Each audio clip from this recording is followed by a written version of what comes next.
अब आप मिल्कीपुर विधानसभा में वोट की डकैती।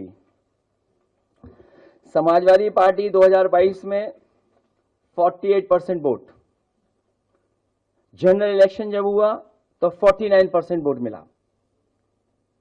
असेंबली में हमारे बीजेपी पीछे रही 42% से में, और जब 24 का इलेक्शन हुआ तब 44% और हमें मिला समाजवादी पार्टी को 49% वोट, क्योंकि यूपी की हार बड़ी थी।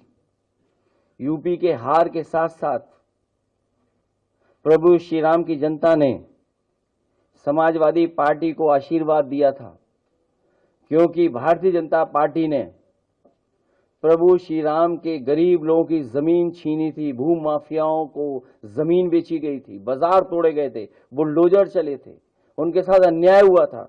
उन सब ने मिलकर के भारतीय जनता पार्टी को हरा दिया। लेकिन बाई इलेक्शन में जीतने के लिए उन्होंने क्या नहीं किया, 6 वोट डलवाए, कई मंत्रियों को लगाया, जो आसपास के मंत्री थे उनके लोग पकड़े गए, और उसका परिणाम क्या हुआ कि 60% पे बीजेपी पहुंच गई और 34% पर समाजवादी पार्टी रह गई। और आपको याद होगा कि वहां पर क्या खेल झूठा रचा गया था मिल्कीपुर को लेकर के। समाजवादी पार्टी को बदनाम करने के लिए बुलडोजर से बेकरी तोड़ दी गई थी।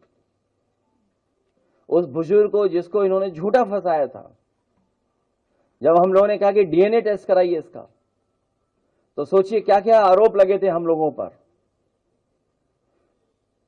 और आरोप लगने के बाद और कोर्ट का जब फैसला आया तो सोचिए क्या फैसला उसके पक्ष में आया, निर्दोष साबित हुआ।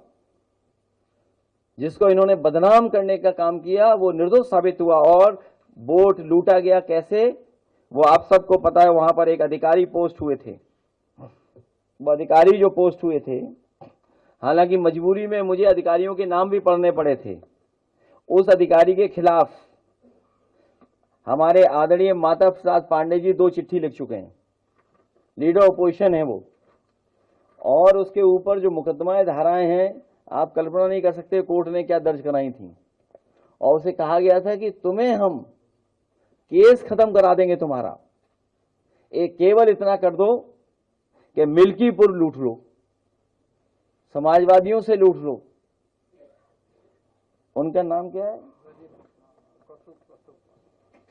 कौस्तुभ कुमार ही हैं, शिक्षा विभाग के। और उनकी जांच किसने की थी आपको पता है? जो आज डीजीपी हैं उन्होंने जांच की थी, उसमें दोषी पाए गए थे वो। और ये सब कागज है उनके, ये सब कागज है।